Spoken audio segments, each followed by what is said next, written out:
All right. Happy Saturday, everybody. Yes, for you hockey fans out there, this is a Tampa Bay Lightning jersey. Yes, I'm wearing it on purpose, getting ready for game 7 tomorrow.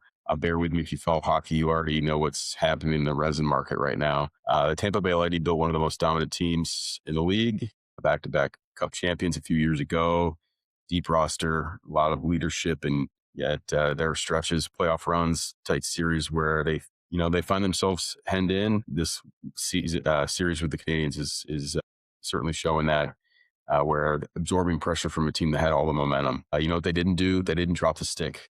The best teams in the hockey know that momentum shifts, and they know how to play disciplined defense when it matters, which is the playoff hockey way, blocking shots, protecting the crease, not giving anything to the other team.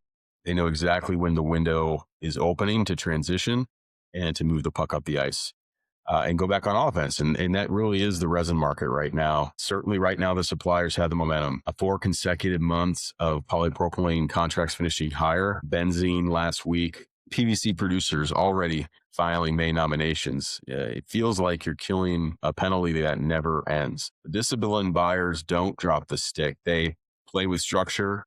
They protect what matters, and they look for the transition. Let's talk about what that looks like right now in the market. Today is May 2nd. Let's run through where things stand. Queen's April contract settled up 12.5 cents per pound on the back of a confirmed PGP move, which has now risen 93% year to date. Buried in that number, of course, is a margin expansion of 6 cents that came with the feedstock increase. Two very different parts of that increase. Benzene is the story everywhere else. Contracts settled at $4.71 per gallon, which was up 62 cents per gallon from April. Polystyrene, ABS, polycarbonate, all the aromatics are feeling it simultaneously. And when 3 different suppliers all cite the same feedstock in the same week, they're not wrong about the impact of that input. The question is whether the magnitude of the ask is what's justified. PVC is the tightest market out there right now. Inventory is at 16 days of supply. Housing starts up 10.8% in March. May nomination of 4 cents a pound is already on the table. Supply constraints continue to remain very, very strong with PVC. ABS, certainly a lot of benzene pressure there. We need to keep our eye on what's happening. We've had at least one supplier say they're not going to be taking new orders until end of year. That's Ineos. And that could be one producer's posture, not just a market mandate right now. If you have ABS spend, you really need to be in the market now. It's not going to last. Back to the hockey analogy for a second, because I think this is where it gets useful. When the Lightning were killing penalties, they weren't trying to score, or not trying to give anything away. Clearing the zone, taking away time, space, and protecting the lead until the ice opens up again and they've got even resources. That's the type of discipline that resin buyers really need right now. You're not always going to skate through every increase. Some of them are legitimate. The feedstock math is very real, but disciplined buyers know the difference between costs they have to absorb and the margin ask they're being tested on. Polypropylene margin expansion is a test. The polycarbonate increase in a market where supply has not tightened meaningfully is a test. The buyers who pass are the ones who show up with benchmark data and have separated the components of the material, and they're having a different conversation than the one their supplier prepared for. And it's not about fighting every increase. A healthy relationship between the supplier and the client is important, but it's playing structure, protecting what matters, looking for the transition.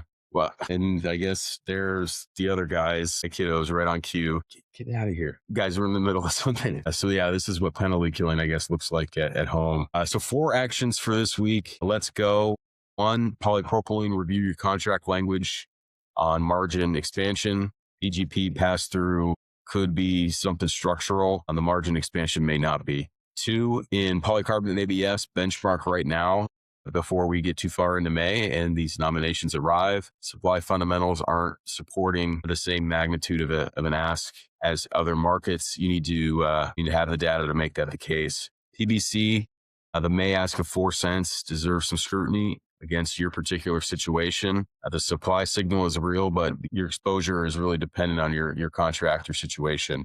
4, Across the board, you need to be documenting your position and what's feedstock justified, what's a margin ask, what did you do to push back on, what was your success rate, nomination to what was expected. Your leadership, your CFO is going to be asking about your Q2 resin costs. The buyers who have that recorded are the ones that have the right story to tell, and that's really important. Every rising market feels like it is happening to you specifically. The best procurement teams treat it as something that's happening all around them, and they find the leverage that still exists. There is leverage right now if you search for it. ABS before the nominations land fully, polycarbonate where maybe the fundamentals don't support the full ask, in polypropylene where you have margin enhancement as a negotiating position and not necessarily in a contract obligation.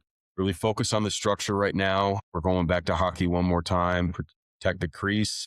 Wait for your transition. The increase letters are on your desk and in your inbox. What you do with it is yours to decide. One more thing, if you happen to be heading to Flex Forum next week, come find us. We'll be there. We have a speaking engagement as well. We'd love to talk to you about what resin benchmarks actually look like and how they could help you drive value in your business and where the opportunities are to focus on to get better every day within your procurement operation. Link in the description.